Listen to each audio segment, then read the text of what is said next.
Hey everybody, it's been a few weeks since we wrapped up that 5-part series. I think we called it A Grateful Response to a Friendly Critique. 5 parts of me responding to a blog post critique by Dr. Laura Robinson of our Work at the Bema podcast. And I wasn't expecting to do any more episodes for that series, but I did actually want to jump on here and I wanted to circle back one last time just to say a few things that have come up since the conversation. One of the things that happens when I do these series is I will record these months in advance. So as you're watching the series, I'm not responding in the series to the conversation that's happening in the comments or around me because I recorded it months prior. And so sometimes it feels like you're watching it in real time. It might feel like I recorded it that Tuesday. But I actually recorded it 4 months ago. And so that conversation I'm having is detached from the real-time engagement. And so I wanted to circle back around and add a conversation that I thought was, I wanted to circle back around to it. Might be probably a short video today, but worth it, I think. First of all, I just wanted to say thank you on like so many levels. First of all, a lot of you said thank you to me. They said thank you for approaching the topic like this, for engaging the conversation for all of us to see. Thank you for doing it this way. Thank you for being who you are. Thank you for having the humility. You guys said a lot of things and you thanked me, and I want to thank you for thanking me. I wondered when I did this series, I'm like, is this series worth it? Is this weird? Should I not be doing this in public? I really hate like the back and forth that we do in the social media world, but I felt like this wasn't that. I felt like it was good and worth doing, and so many of you said yes, and for different reasons and in different ways. So thank you for thanking me. Second of all, I want to say thank you to all of you who, I have a handful of close friends who are actual scholars. I am not a scholar. I do have a few friends that I would call scholars. And we don't necessarily talk a whole lot. We'll talk here and there, different things. Shout out to John especially, who really leaned in and engaged and even jumped on a phone call with me. And there are not just John. There are a handful of you who reached out and engaged with me on a peer-to-peer, a friend, and as an academic level to like help me work through some things and help me refine. I didn't get to have those follow-up conversations with Dr. Laura that I wanted to have. And some of those things probably would have happened in those conversations with her. But some of you stepped in and had some of those conversations with me anyway. And I'm just deeply appreciative because you all pushed me and challenged me. What it says to me is that you respect me enough to not just write me off. Like, I'm working on my own grad degree. I'll have a master's of theology here in a couple years, 2 or 3 years. I'll have that master's degree all wrapped up. I'll finally have some letters after my name. And none of you care about that. You never have. Our relationship isn't predicated on that. But nor have you ever written me off as a hack or a non-academic. And I just really appreciate that. And I want to say thank you. I want to say thank you because you helped me see some things more clearly. You helped me refine some ideas, and that's part of why I want to come back to this video today. So thank you for that. For all of you that treated me with the respect and treated me as an equal and engaged, that says something to me. And so on that side, I have both sides on my life. I have the scholar academics that are in my life, and I appreciated that. I also want to say thank you to the other side. The other side that was like, Marty, I don't care about academia. Who cares what the academy thinks? I don't like you. And some of you were very emotional about that encouragement. Some of you I got to hear it not just in messages, emails, or comments, but some of you got to say it to me in person when I was on the road. And you said, Marty, what you do is so important to us. And what you do is that you help us see Jesus more clearly.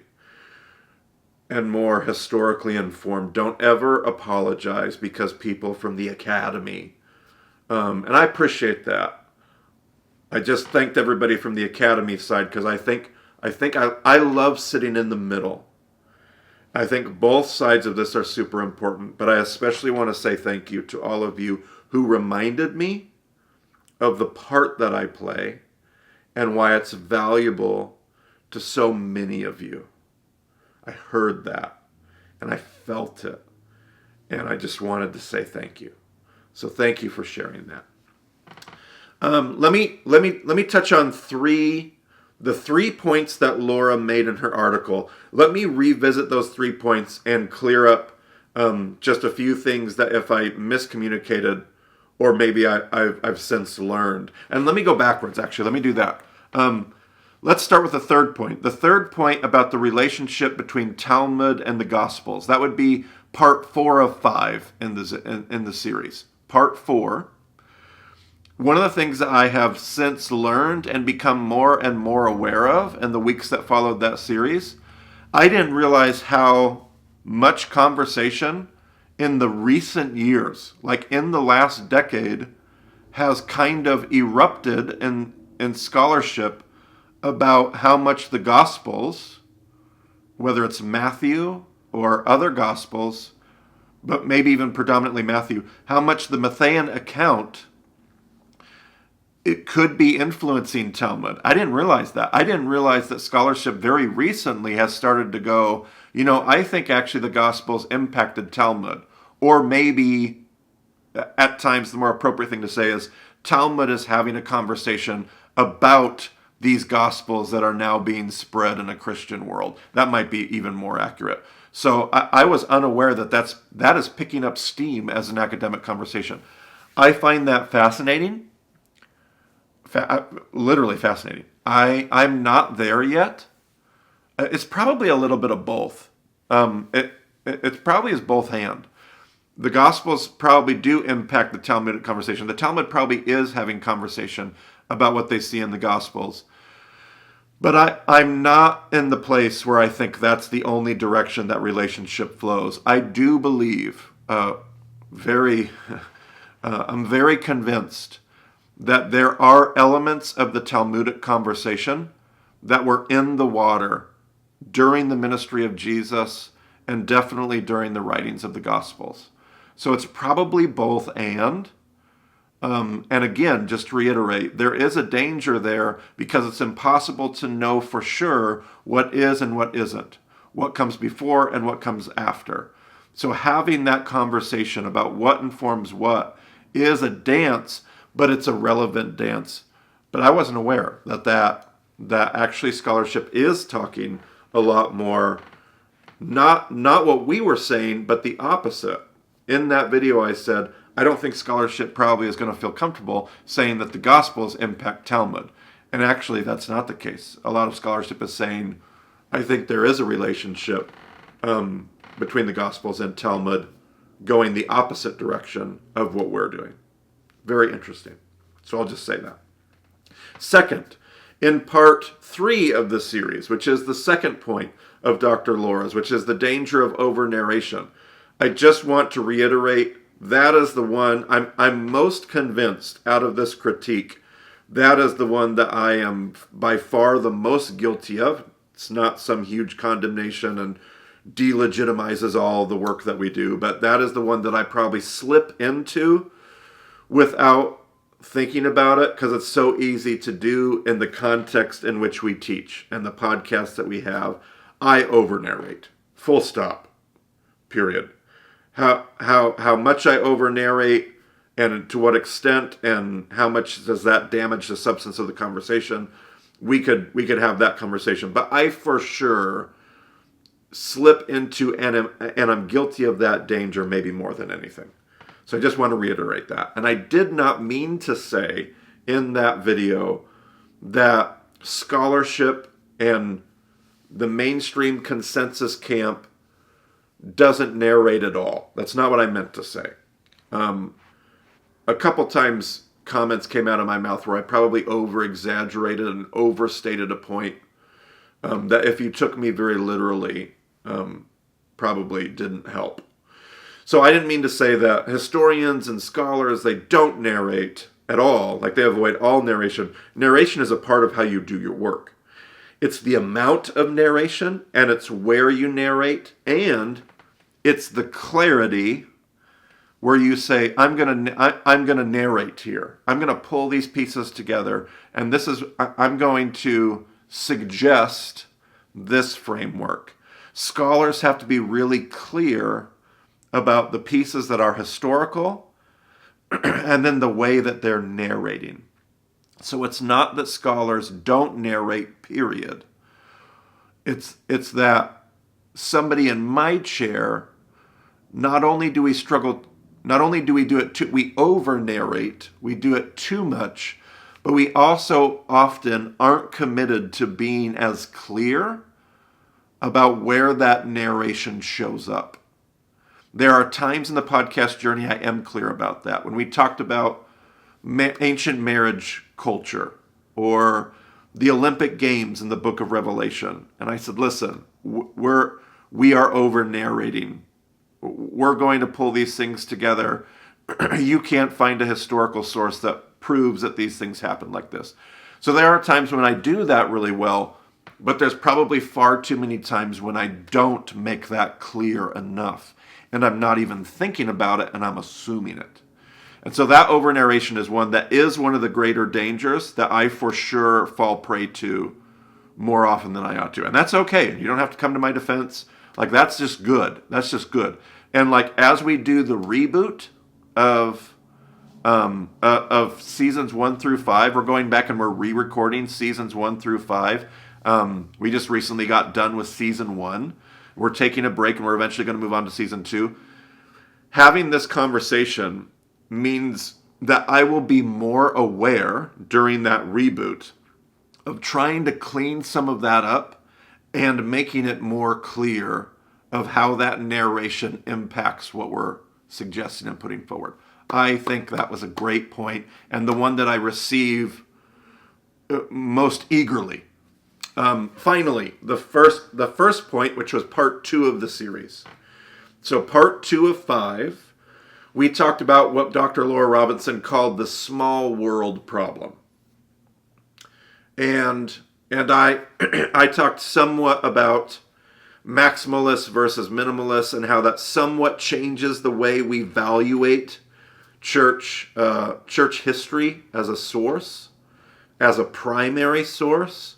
A lot of you engaged that video and said I was misrepresenting that argument. I think we could go back and forth a little bit on that, but a lot of you said it's not that scholars and historians don't use church history at all. I don't think that's what I was saying. But if that came off as like you're not allowed to use any church history, my point was that we evaluate the way we value those church history as a source, church history as a primary source. I evaluate it higher than somebody like Dr. Laura and probably a more consensus conversation. We used to evaluate church history higher, and it's been dropping in its valuation, where now we want more history to back up what's said there. I still hold a more maximalist position with church history. I don't think it's infallible at all. I think we need to think critically about it. I think it's biased, all those kind of things. I just think it's great as a primary source, and I use it with great value. I may even evaluate church history over other pieces of history. That's very unpopular. But I do because I value church history and church tradition on some level. And that's not necessarily a scholastic decision. But some of you pointed out that Dr. Laura does, in fact, I think one of my former students, Matt, pointed out she actually uses Eusebius in her own arguments. So she obviously values church history. The larger issue underneath and behind that some of you brought out was that our work doesn't quote primary sources. which I'm just going to completely say yes, nor do I think we ought to. That is one part of the critique where I have to acknowledge that is true, but that's also not our job. That is not what we're doing. I will say this again, and I said it in the last part of this series. I am not the scholar. I'm not trying to be the scholar. I'm trying to share with you the people who are the scholars. So I think a little bit of what's happening in that first point and in the larger conversation is we have academics trying to, and I understand I live in a precarious place. I'm not an academic, but I'm kind of acting like one, a pop historian, as she called it, rightfully so. It's a weird space of like, wait a minute, are you trying to be us? Because we need to hold you accountable. But I'm not. I want to share the Dr. Laura Robinsons. I want to share the N.T. Wrights. I want to share the E.P. Sanders. I want to share church history. I want to share the folks who do the work. So on some level, I feel like there's a conversation happening where people are expecting us to be the scholar. We are not going to be the scholar. I want to connect you to the people who should be held accountable to primary sourcing. It is not our goal or our method for us to share with you primary sources. I don't get to do that work. I'm not an academic. Bema is big and wide and on some level super shallow academically because we're trying to do this big broad stroke thing and connect you to all the scholars that aren't shallow, that go deep in any given category. But I'm trying to package it in a way and give it away to the world that you can go dig. But you've got to dig with the people that do the primary sourcing. I'm not going to do the primary sourcing because that's not the work But I also want to be clear, don't view me as somebody who has been doing the work of primary sourcing. I want to connect you to those scholars who are held accountable to that. But if you try to hold me accountable as if I am those scholars, there's going to be a disconnect there. So if people are saying, Dr. Laura's critiquing you because you don't engage in primary sources, yeah, I'm not going to, because that's not the work that I do. I'm not Dr. Marty Solomon, who has a degree in X, Y, and Z, who has done the work with primary sources. But I want to connect you to Dr. James Dunn. I want to connect you to N.T. Wright. I want to connect you to those sources that have done that work and that you can go and check their relationship with their primary sources. So that's why we want to work very clear on our citations and our bibliography. But we're going to make a living off of secondary. We're only quoting secondary sources because we believe they've done good primary source work. And that's where there can be a legitimate disagreement. But I just wanted to respond to that and say, yeah, we're not going to engage in the work of primary sourcing because we're reading the scholars that do that work. And we're a step back and we're a step more shallow because I want to talk about the broad whole story and the big narrative arc. And I want to talk about theology and history. And because I want to have that broad spectrum of conversation, it doesn't enable me to go really deep and be really refined on any of it. I just want to be honest about that. I want to go out here so that I can paint a picture that's helpful for all of us. The big picture. I don't want to be an expert in one lane. I want to read the experts in all the lanes and go, here's the picture as I see it and what I love about it. Go see what you think. And it's that journey of go see what you think that's beautiful. And it is tricky, as Dr. Laura says. When preachers or pastors or other folk listen to our podcast and then don't go do a couple extra steps of work to see what they think when they don't do and I'm not faulting them, it's a rough world out there, to be a preacher and a pastor and the counselor and the guy who fixes the bathroom sink and everything. I get it. I get it. So I'm not faulting anybody, but it is tricky. And we ought to just continue to treat that with as much humility as we possibly can. So wanted to follow up with some of those thoughts. Again, just say thank you. Thank you to Dr. Laura Robinson for the friendly way that she engaged the content. Thank you for making us better. Thank you for all of you who listened and commented and messaged and called and texted and helped made me better. We're going to keep getting better, and yeah, it's going to be a great ride because we're not going anywhere. We're going to keep going. So thanks for all your encouragement. Thanks for your thank yous, and we'll talk to you soon.